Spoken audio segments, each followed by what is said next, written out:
Bulletin का बाकायदा आगाज करते हैं। आगाज में सबसे पहले बात करेंगे बीआरटी रेड लाइन बस मंसूबा ताखीर का शिकार है, जिसके बायस तामीराती लागत बढ़ने का खदशा है। ठेकेदार पुरानी कीमतों पर काम को तैयार नहीं है। ताहम सेक्रेटरी ट्रांसपोर्ट की सरबराही में कायम कमेटी मामलात का जायजा लेने में मसरूफ अमल है। आदिया नाज से मजीद अहवाल जानते हैं। आदिया, आगाह कीजिएगा, क्या वजूहात सामने आई है मनसूबे में ताखीर की? बिल्कुल, बीआरटी रेड लाइन बस मंसूबे के हवाले से अगर बात करें तो ये मंसूबा जो है वो तातुल का शिकार है और मसाइल से भी दो चार है। हमारे ज़राए हमें ये बता रहे हैं कि साबिक वज़ीर ट्रांसपोर्ट शर्जील इनाम मेमन की जानिब से एक कमेटी जो है वो तश्कील दी गई थी सेक्रेटरी ट्रांसपोर्ट की ज़ेर सदारत, और वो कमेटी जो है उसका काम ये था जो सामान इस्तेमाल हो रहा है तरक्याती तामीराती मंसूबे की मद में, उसकी कीमतों में इजाफे का तयन और फिर ठेकेदारों के मसाइल से मुतालिक जो है वो गौर करेगी। ताहम हमारे ज़राए हमें ये बता रहे हैं कि अभी तक 2 माह का अरसा बीत गया है। कमेटी ताहाल जो है वो मुशावरत कर रही है, ताहाल जो है वो जायज़ा ले रही है, और उसकी बड़ी वजह यह है कि हुकूमत का तब्दील हो जाना और फिर तमाम ओहदों पर जो है वो जो तब्दीलियाँ हुई हैं उसकी वजह से भी अभी तक कोई बड़ी पेशरफ जो है वो सामने नहीं आई है। हमारे ज़राए हमें ये बता रहे हैं कि ये जो बीआरटी रेड लाइन बस मंसूबा है, ऐसा लगता नहीं है कि ये अपने टाइम पर जो है वो बर वक्त कंप्लीट किया जा सकेगा। इब्तदाई तौर पर यह बताया गया था हुकाम की जानिब से कि ये मंसूबा जो है इसको जून 2025 तक जो है वो मुकम्मल करना है। इसके काम का आगाज़ जो है मार्च 2022 में मनीर मॉडल कॉलोनी से शुरू हुआ था, और मेरे बैक पर आप मंजर भी मुलाहिजा कर सकते हैं। मैं अपने कैमरामैन हसन इकबाल से कहूँगी आपको ज़रा ये मनाजर दिखाएंगे। आप देख सकते हैं कि यहाँ पर अभी जो लोग मौजूद हैं वो कोई ख़ास काम करते हुए नज़र नहीं आ रहे हैं, और उसकी बड़ी वजह यह है कि ठेकेदार काम करने को तैयार नहीं है। वजह उसकी जो है वो रुपए की कदर में कमी, और फिर उसके साथ साथ जो तामीराती सामान है उसकी लागत में जो है वो उसकी पैसे में इजाफे की वजह से, उसकी कीमतों में इजाफे की वजह से जो है वो ठेकेदार ये कहते हैं कि हमें अब जो है इसकी बढ़कर अमाउंट दी जाए। ताहम अभी तक कोई ख़ास पेशरफ नहीं हुई है, जिसकी वजह से मंसूबा जो है वो जगह जगह इसी तरह तातुल का शिकार है, और वो जो तेज़ी इब्तदा में दिखाई गई थी वो अब देखने में नहीं आती है। अब भी जो सेक्रेटरी ट्रांसपोर्ट हैं उनकी ज़ेर सदारत जो कमेटी है वो सिर्फ जायज़ा ले रही है, और अगर इसी तरह जायज़ा लेने में मज़ीद वक्त लिया गया तो डेफिनेटली ये तातुल का शिकार होने की बायस एक और बड़ी वजह जो है वो सामने ये भी आएगी। जो मुश्किलात हैं उनमें एक मुश्किल ये भी आएगी कि जैसे जैसे मंसूबे के दिन बढ़ते चले जाएंगे और पाकिस्तान में जिस तरह महंगाई जो है वो बढ़ती चली जा रही है, तो इस मंसूबे की लागत भी रोज़ बरोज़ जो है वो बढ़ती चली जाएगी। अपडेट करने के लिए कराची यूनिवर्सिटी इंतजामिया का अनोखा कारनामा, खस्ता हाल बस की मरम्मत करवाने की बजाय कबाड़ में तब्दील कर दी। बस का पिछला हिस्सा काट कर पौधे रख दिए गए हैं। इस हवाले से मजीद बताएंगे सैयद जुबैर राशिद वहां पर मौजूद हैं। जुबैर, अपडेट कीजिएगा। जी देखिए, जामा कराची में केवल इस वक्त सिर्फ और सिर्फ 30 बसेस जो हैं वो फ़ाल हैं और काम कर रही हैं, और जो जामा कराची के जो दीगर बसेस जो कि खस्ता हाल हालत में है, तो आपको क्या लगता है क्या वो बसेस जो हैं किसी मरम्मत के लिए कहीं पर रखी गई हैं? बिल्कुल भी ऐसा नहीं है। जामा कराची में खस्ता हाल बसों को जो है गमले के तौर पर जो है इस्तेमाल किया जा रहा है। अगर मेरे कैमरामैन साजिद अली अगर आपको कैमरे की आँख से मुलाजा करके दिखा सके कि ये है जामा कराची की बस जो कि तालिब इल्मों को एक सहूलत फराहम करने के लिए जो है जामा कराची में मौजूद होती हैं, लेकिन खस्ता हाल बसों को मरम्मत के बजाय जो है जामा कराची के शोबा बागात में गमले के तौर पर यूज़ किया जा रहा है, गमले के तौर पर इस्तेमाल किया जा रहा है। ये बस है और एक बड़ी ज़बरदस्त, एक बहुत ही महंगी बसें होती हैं ये करोड़ों रुपए की, लेकिन इस करोड़ों रुपए की बस को जो है इधर बेसरो समानी के आलम में जो है रख दिया गया है। एक जानिब आप देख सकते हैं कि ये किस तरीके से खस्ता हाल बस है, और जिसका ये आप देख सकते हैं कि क्या इस बस का पंचर जो है वो ढीला हुआ है। इंजन जो है, इंजन की बजा के रख दी है। आप देख सकते हैं अपने टेलीविज़न स्क्रीन्स पर कि ये है जामा कराची की खस्ता हाल बस का हाल। इसके अलावा दूसरी जानिब अगर मेरे कैमरामैन साजिद अली इधर से ही दिखा दें कि इस बस को जो है पौधे, मतलब इस बस को गमले के तौर पर जो है यूज़ किया जा रहा है, कि बस के अंदर जो है इस बस को काट कर जहां पर पैसेंजर्स बैठा करते हैं, बच्चे बैठा करते हैं, वहां पर पौधे जो हैं वो रख दिए गए हैं। पौधे यहां पर कुछ यहां पर अंदर लगाए भी हैं, इधर अंदर खाद भी डाली हुई है। इसके अलावा आप किस तरीके से इस बस को जो है गमले के तौर पर यूज़ किया जा रहा है, तो यकीनन जामिया कराची की इंतज़ामिया की जानिब से ये एक नाअहली का सबूत है। मेरे कैमरामैन दिखाएं कि ये देखें, ये बस को जो है किस तरीके से काटा गया है और इस बस की पूरी ऊपर की छत जो है आप देख सकते हैं कि छत गायब है और जो नीचे का जो हिस्सा है उसमें पौधे रखे गए हैं, उसमें पौधे जो हैं खाद डाली गई है, प्लांटेशन जो है वो की गई है। बहुत ही तशवीशनाक सूरत हाल है। ये देखें किस तरीके से ये बस जो है गल रही है, सड़ रही है।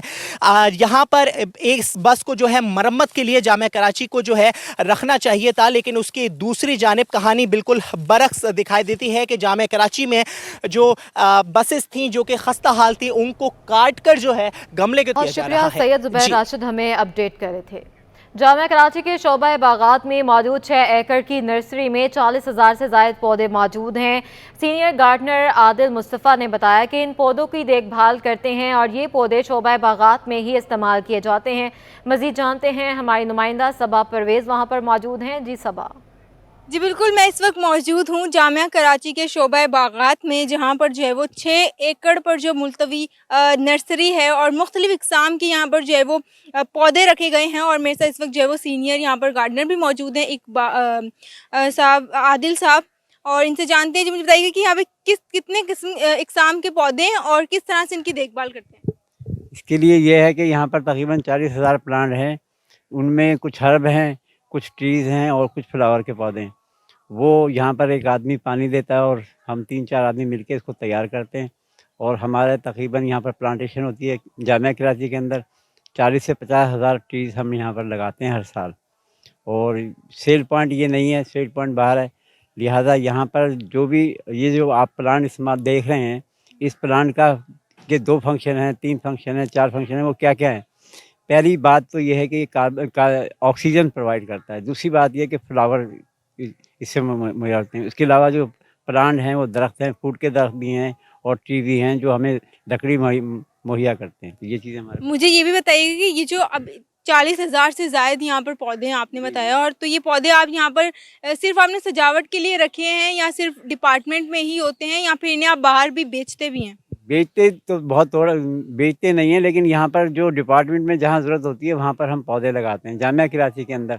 और अगर जामिया कराची से बाहर भी कोई लेना चाहता है तो हमारे डॉक्टर से बात कर सकता है, तो हम दे देते हैं उनको 1000 या 500 जैसे भी रिक्वायरमेंट है, हम देते भी हैं ये पौधे। 50,000। जी बिल्कुल, हमारे साथ जो हैं वो आदिल मुस्तफ़ा साहब मौजूद थे। इन्होंने बताया कि 40,000 से ज़ायद जो हैं वो पौधे इस नर्सरी में मौजूद हैं और वो ये पौधे अगर कोई बाहर वाला बंदा ख़रीदना चाहता है तो वो इनके सीनियर से बात कर सकता है और इन्हें ख़रीद भी सकता है। लेकिन उसके साथ साथ जो है वो ये फ़िल वक्त जो है वो ये पौधे सिर्फ डिपार्टमेंट के यूज़ के लिए रखे गए हैं और इनकी देखभाल की जाती है। इनको क्योंकि ये माहौल के लिए भी जो है वो फ़ायदेमंद होते हैं और इनका यही कहना है कि ये 6 एकड़ पे मुल्तवी पूरी नर्सरी है और जिसमें 40,000 से ज़ायद जो है वो। गैस बहरान पर बात करें तो कयूमाबाद सेक्टर सी में भी आवाम गैस के मसाइल से दो चार हैं। इलाके में गैस की फ्राहमी मुअत्तल होने के बायस मकीन होटलों से खाना मंगवाने पर मजबूर हो गए हैं। राबेल अशरफ अपडेट करेंगी।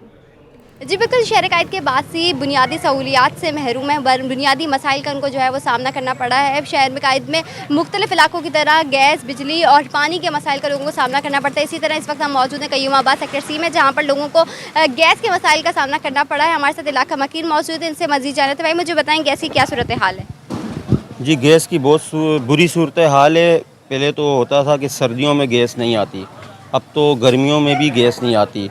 हर किसी ने छोटी छोटी मशीनें परचेज़ करके रखी हुई है जो बिजली से चलती हैं और बिजली वैसे ही इतनी महंगी है, वो मजबूरी के तौर पे बिजली से चलती है। वो खींच के गैस को लेके आती है। गैस वालों ने ऐसा टाइम बनाया हुआ है, सुबह जब बच्चों का नाश्ते का टाइम होता है गैस नहीं होती, दिन में लंच टाइम होता है खाना कोई नहीं पका सकता, गैस नहीं होती, शाम में चाय का टाइम है गैस नहीं होती, रात में खाने का टाइम है गैस नहीं होती है। गैस की टाइमिंग ही ऐसी उन्होंने सेट करके रखी है, जिस वक्त आवाम को ज़रूरत है उस वक्त गैस नहीं होती। और जी बिल्कुल, हमारे साथ कुछ और इलाका मकीन भी मौजूद है, इनसे भी जानते हैं। भाई मुझे बताएं जब गैस नहीं होती फिर अपने बच्चों का वगैरह का आप लोग ज़ाहिर छोटे बच्चे होते फिर किस तरह गुजारा करते? सर जी हम तो एक ही मैसेज करेंगे, चेहरे नहीं निज़ाम को बदला जाए, ठीक है ना, कि खुदा का वास्ता ये चेहरे नहीं बदल के लाओ हमारे सामने, इस निज़ाम को बदलो। क्योंकि मुख्तलिफ़ किस्म के लोग आते हैं, मुख्तलिफ़ किस्म के आके बातें करते हैं और चेहरे फिर बदल दिए जाते हैं।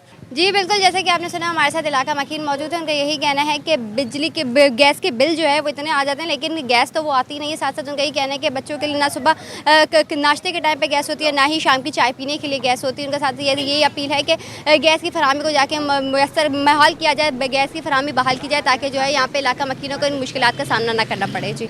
पीपल्स पार्टी के जनरल सेक्रेटरी सैयद नैयर हुसैन बुखारी ने सरदार लतीफ़ खोसा की पार्टी रुकनियत मुअत्तल कर दी है।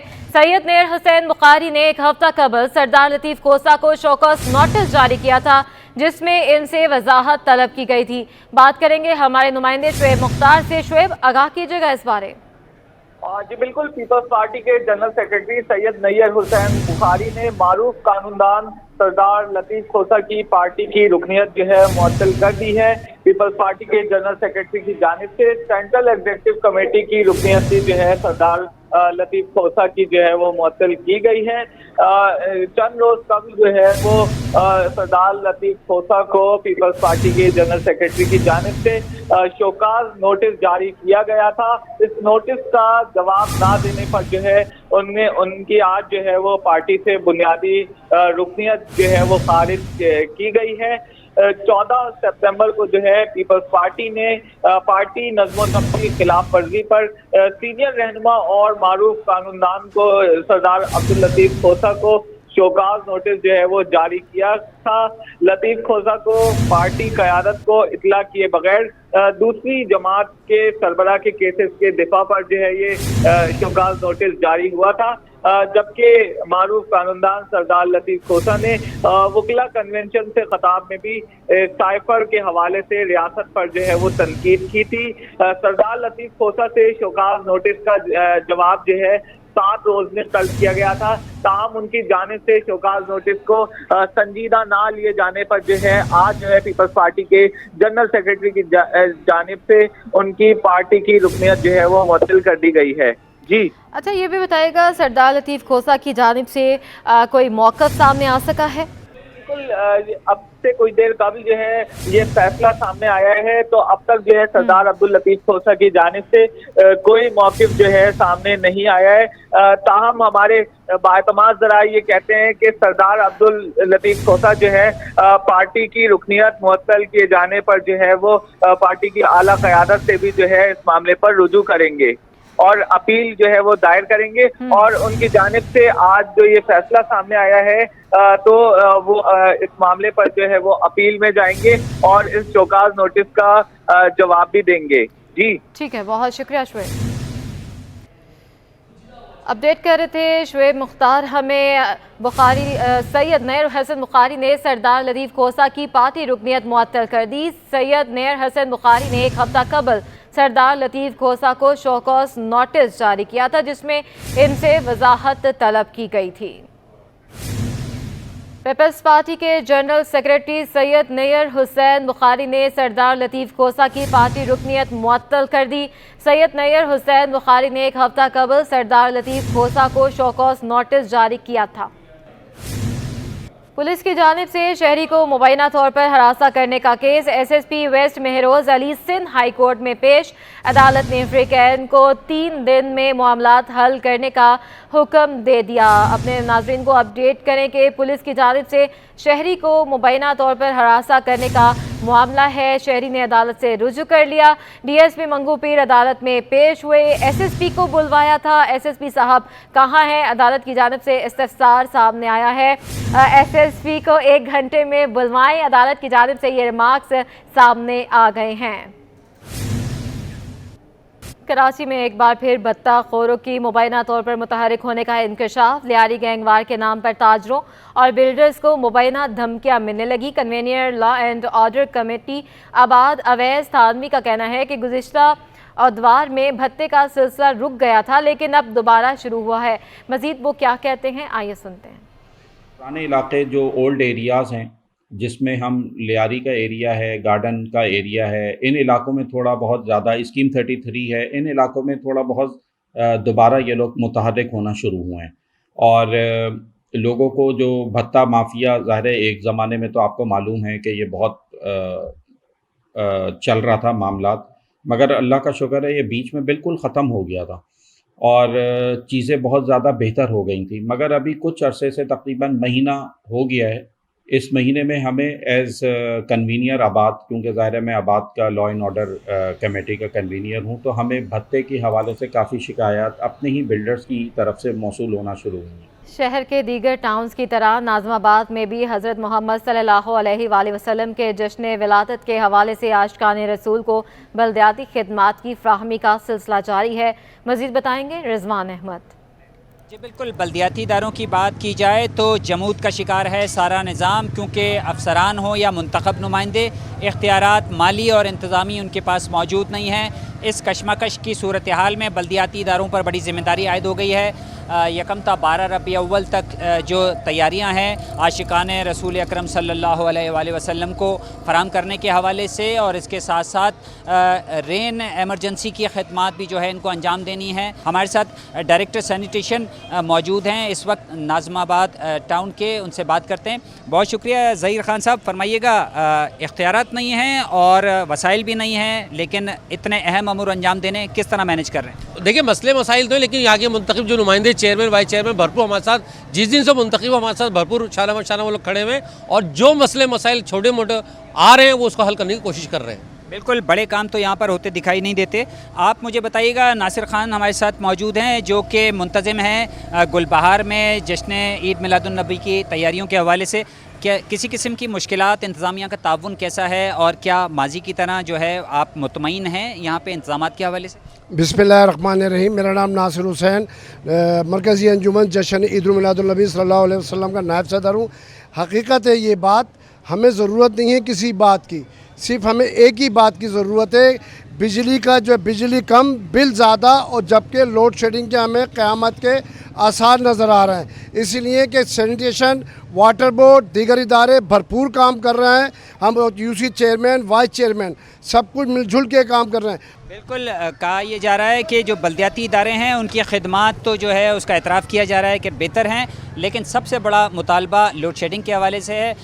बरकी रो की फरामी मुतालबा किया जा रहा है कि रात के औकात में नहीं की जाए, क्योंकि चिरागा मुतासिर हो रहा है, महाफिल मुतासिर हो रही हैं, और इसके साथ जो रैलियाँ निकलती हैं जश्न ईद मिलादुन्नबी सल्लल्लाहु अलैहि वसल्लम के हवाले से, वो भी मुतासिर हो रही हैं। जी, खेल के मैदान से एक खबर शामिल करते हैं। KMC स्पोर्ट्स कॉम्प्लेक्स में 7वीं स्टूडेंट ओलंपिक्स गेम्स जारी हैं। बैडमिंटन सिंगल और टीम इवेंट का final O level DCAS school ने जीत लिया है। मोहम्मद हमाद अपडेट करेंगे। जी, 7वें स्टूडेंट ओलंपिक गेम्स में जो है मुख्तलिफ गेम्स के मुकाबले जो है नेशनल कोचिंग सेंटर और कराची के दीगर स्पोर्ट्स कॉम्प्लेक्स में जो है जारी है। इस वक्त मैं मौजूद हूँ KMC स्पोर्ट्स कॉम्प्लेक्स में, और KMC स्पोर्ट्स कॉम्प्लेक्स में जो है बैडमिंटन ओ लेवल्स का जो है मुकाबला, जो है सिंगल और टीम इवेंट का मुकाबला जो है CS स्कूल ने विन कर लिया। हमारे साथ वो लड़के मौजूद हैं जिन्होंने ये मुकाबला विन किया, हम इनसे बात कर लेते हैं। आप मुझे बताइएगा, ये मुकाबला आप लोगों ने विन किया, कैसा लगा? सामने वाली टीम को कितना टफ टाइम दिया और कितना इंजॉयमेंट कर रहे हैं इस इवेंट को? बड़ा टफ मुकाबला था, बहुत टाइट मैच था, आखिरी में 3rd सेट तक गया था। हमने बहुत पूरा साल ट्रेन किया इसके लिए और बहुत मज़ा आया। आप मुझे बताइएगा, आप पार्टनर थे इनके, हमने देखा बड़ा ज़बरदस्त खेला, तो इवेंट के हवाले से बताइएगा कैसा लगा और आगे मज़ीद क्या करना चाहते हैं, क्या गोल्स हैं? अभी स्कूल लेवल पे खेल रहे हैं, फिर आगे कॉलेज है, फिर यूनिवर्सिटी। जी बिल्कुल, इवेंट बहुत अच्छा था, हमें इतनी बड़े टूर्नामेंट में खेलने की अपॉर्चुनिटी मिली हमारे स्कूल की राह से, उसके लिए हम ग्रेटफुल हैं, और आगे जाके हम नेशनल लेवल, इंटरनेशनल लेवल पे खेलना चाहेंगे। अभी हम लोग ये टूर्नामेंट जीते, आगे जाके और बड़े टूर्नामेंट जीतेंगे।